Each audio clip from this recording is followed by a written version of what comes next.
But you were made fully aware of the situation before you started. I know. And my husband was against it from the beginning. I should have listened to him. But Laura, you're doing so well. You're actually reaching these kids. It's very gratifying to hear, believe me. But when my purse was stolen, whoever took it cut out some pictures of me that were in my wallet. I see. A student with a fondness for you. It's not so charming, Mr. Kimball. A few days after the theft, I noticed that one of my blouses was missing. And then a few days after that, Ben and I found it on the outside doorknob of our condo. Did you notify the police? Yes. A detective and a friend of the family is on the case, but so far there haven't been any leads. And that's not all. I've gotten strange phone calls. And one night, there was someone at our front door. Ben opened it, and there was no one there. Well, you don't have to go on. You want out, right? I'm afraid so. Well, you won't be the first one, Laurie. But there is another side to this that you haven't told. Perhaps you haven't even realized itself yet. I can't see anything compensating for what I've lived through the past 3 weeks. Even the fact that you have reached these kids? I should have known you'd appeal to my idealism. That's what got me into this mess to begin with. Well, it is fulfilled idealism because I am talking facts and statistics here. Now, this is your attendance record. What we politely refer to as the attrition rate in your class has nosedived.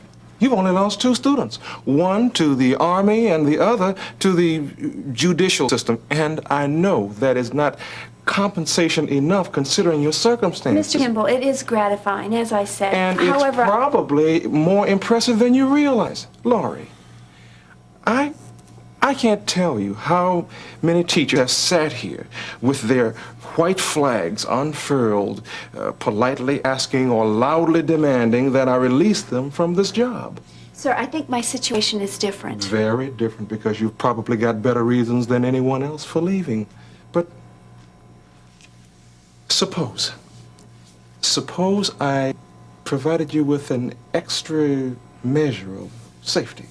Now, we only have 2 more weeks before the end of the summer session. Think of the position that puts me in. I could never find a replacement for you on such short notice for such a short time. And I promise, I will provide an escort for you to and from your car, through the corridors, whatever you want. I'll even do it myself if need be. Whatever will alleviate your fears. What do you say, Laurie? Will you reconsider?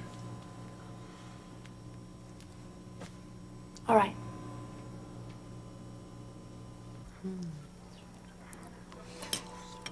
The meal was? Wonderful. And the company? Even better. And you're not bothered by Big Brother sitting back there? He is my brother. He is not my big brother, no matter how much he may want to be. Well, clue him in when you get a chance, because he sure is watching. Well, forget him. Gladly. Do you want to sit here? What? I wouldn't want you to get a crick in your neck. I'm just doing what any good brother should. I see. Every good brother should ask out a reasonably attractive and interested female and then ignore her while he watchdogs his good sister. You're wrong on both counts. I'm not watchdog anyway, and you're much more than reasonably good looking. There he goes again. I said ignore him. Look, I invited you to a night of dinner, not surveillance. I think it's time we leave, huh? What does he have against this guy anyway? I don't trust him. Are you jealous? Hey, that's my sister over there. Don't you understand? And you told me you wanted to spend a romantic evening with me rather than get in a fight with them. I know, okay? Just that he's a jerk. You know, she just doesn't have the sense to see it. But how do you know? Maybe she's got more sense than you think. Oh, yeah.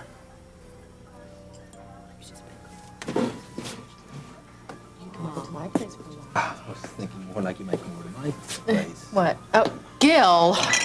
Yes, you're here to check the microphone and little flowers here? Look, Weaver, you know, for the sake of my girl, I've tried to ignore your Look, leave us sleaziness. alone, please. Just But, go. you know, if Marianne wasn't my sister, it doesn't matter. You know, because your behavior is ruining my appetite. Then go get a bicarbonate and bug off. Look, Gil, Marianne is a big girl now. She can make her own decisions. Yeah, well, she'd probably make the same one I have if she knew all the facts. Look, Russ and I are just leaving. I'm not running from this guy. Come on, Russ, for me, please. Come on. Look, Gil, why don't you just go somewhere and blow dry your hair? Weaver, I don't want to see you around my sister anymore, okay? Well, then stop following us around. Come on.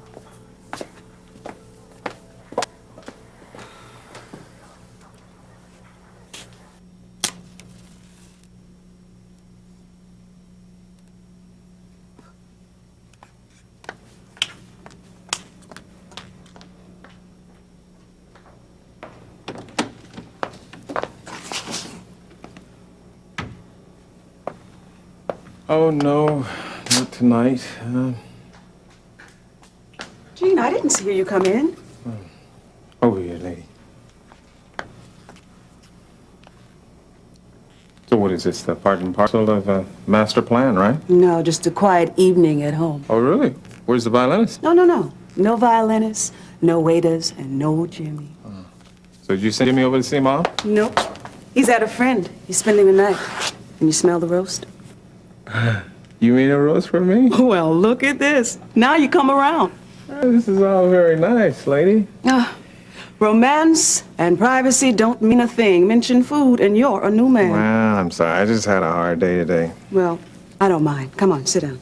Well, I'm keeping the potatoes warm, and the vegetables and the roast will be done any minute. And what was so hard about your day? I had to fill in for Jason today at the town meeting, and for 2 hours I listened to those fastidious residents of Kingsley scream at me about sewer lines.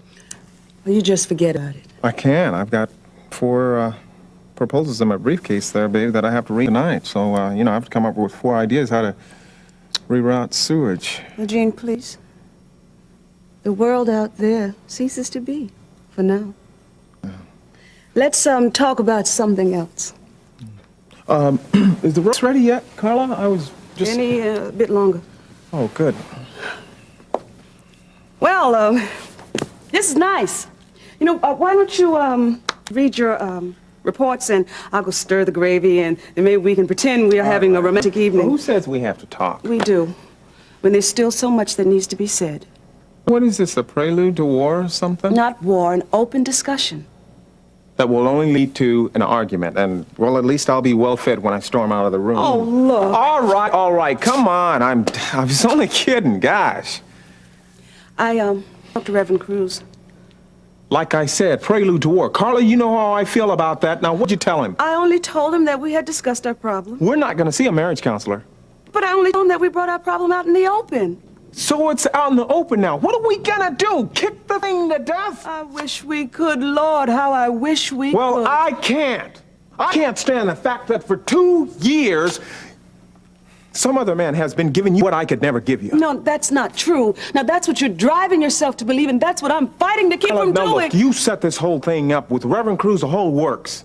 I had this evening planned since last week. Candlelight, my favorite dinner, time alone. Why don't you have Frank Sinatra here singing Strangers in the Night, too? Oh, that would be appropriate. Where are you going? I'm leaving. You're not gonna leave me here with this dinner, are you?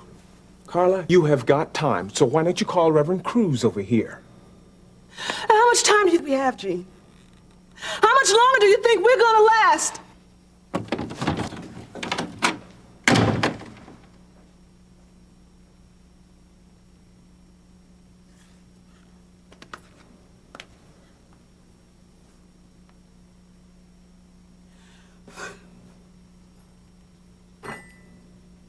Do I have to? Yes, start at the top of the page. This story's boring. Just shut up, Hernandez. Make me. Mrs. Martin, Hernandez old man kicked him out of the house, caught him with a joint in the attic. I'll meet you outside, Monk. Sweetie, just read, please. The top of the page? Right, and everyone follow along. Pompeii was something of a resort to high-class Roman citizens. A quiet community Nestled. nestled near the foot of Mount No way. Can anyone read that word? Vesuvius. Well, la-di-da. All right. Hernandez, your turn.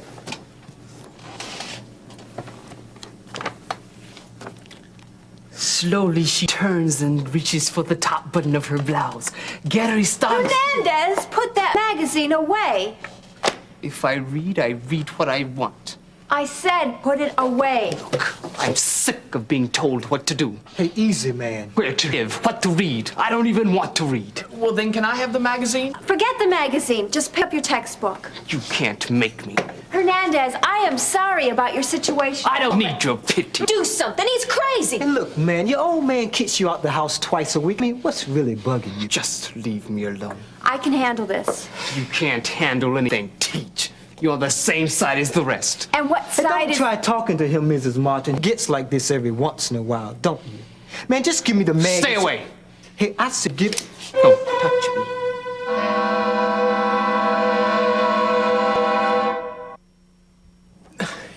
Was that the recess bell I just heard? Come on, man, put it down. Shut up. Hernandez, think what you're doing. Yeah, man, we all got it rough, so don't be taking it out on us. I don't want to read an old book about dead people. Oh, come on. I mean, that's not what's really bugging you. I mean, you've been looking for a fight all day today. Monk, don't antagonize. At the arcade when I saw you, even in front of the school tonight. Man, just give me the knife. Don't move. Hey, this will be the last fight you'll ever be in, Hernandez. You think you're so tough? Maybe. But I ain't waving no knife at some helpless teacher trying to prove it. Monk, I can handle this. You gotta be kidding. Hernandez, I can't make you read. And I can't make you come to class. I certainly can't make you put your knife away. But if you let me, I can dismiss this class and I'll leave. Then you'll be all alone. Is that what you want? To be left here all by yourself? Really?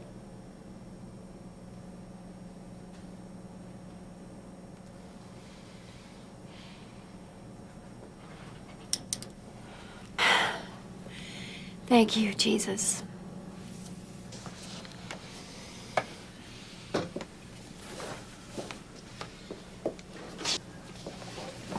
Lila, pick up where Squeegee left off.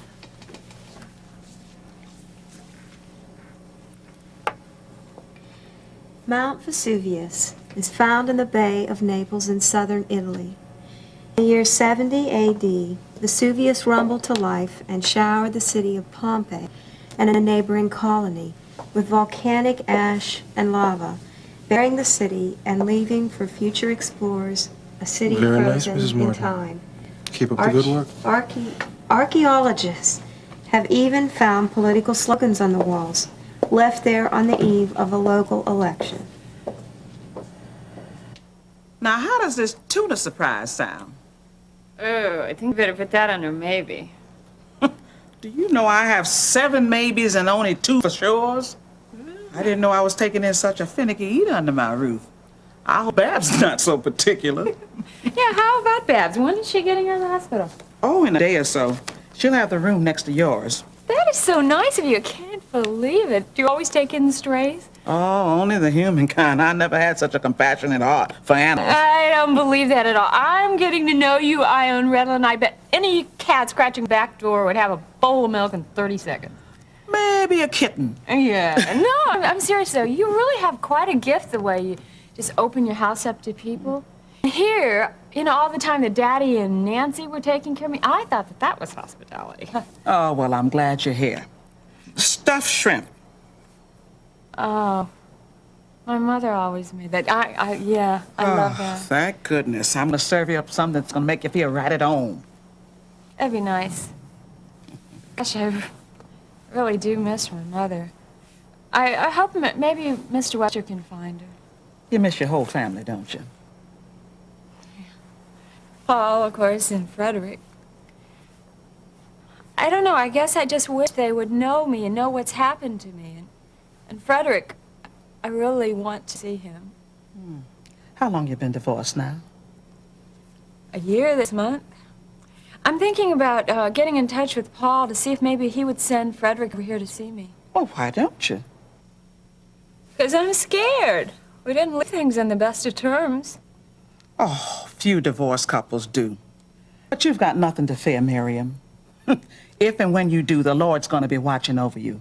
He knows better than anyone how parents long for their children.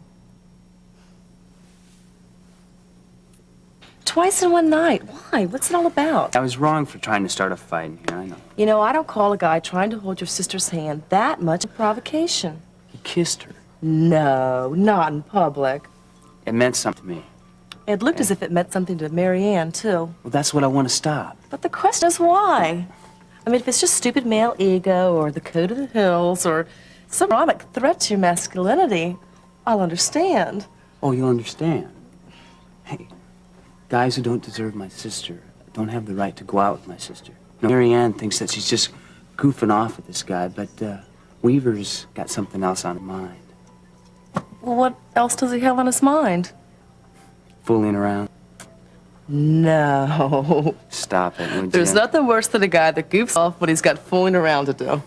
Hey, don't make fun of me. Just what is it we're doing anyway? Goofing off or fooling around? Wasting time. Well, that is if we're going to continue talking about Mary Ann and Okay. that... Another drink? No, not here. I was hoping that we could go over to your place. Well, that was rather presumptuous. Well, I said I was hoping. Now I'm asking. How about it? No, Gil. Fine. Good. Now that I know you don't think I'm a pushover, why don't we go to my place?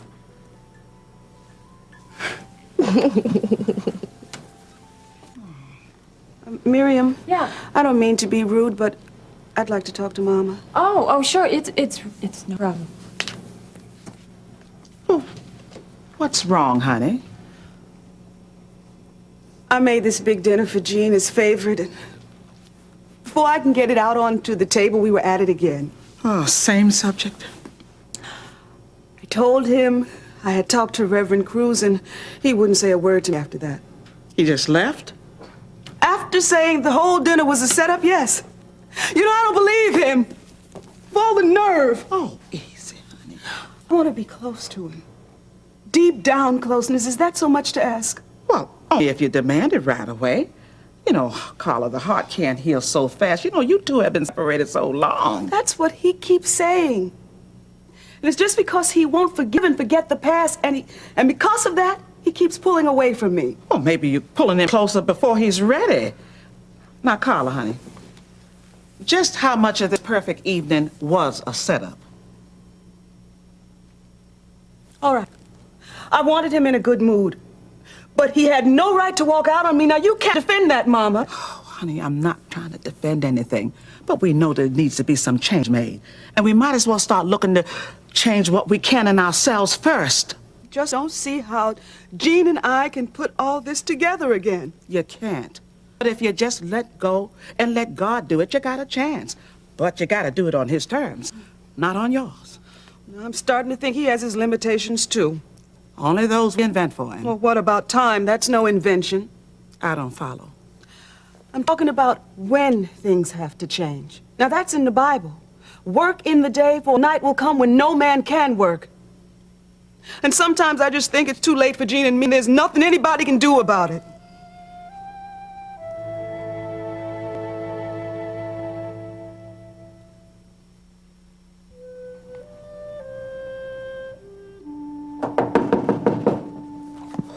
In the world? Oh. Who is it? It's me, Mom. It's after 11. What's wrong, Gene? I drove by here earlier, Mom, and I saw Carla's car out there in the driveway. I guess you know what's going on. Well, she left here about 2 hours ago if you want to talk to her. Mom, I came by here because I don't want to talk to Carla. How's that? Mom, look, I want to spend the night here. I can sleep on the couch if you don't mind. I mean, I'll even sleep here. Well, if that's what you really want, but I do wish you'd go home and try to straighten this thing out. No, Mama, please, look, I am tired. I can't. Now, if you don't want me to stay, then I'll just go and find myself a motel or something. I'll go upstairs and put some fresh linen in one of the rooms.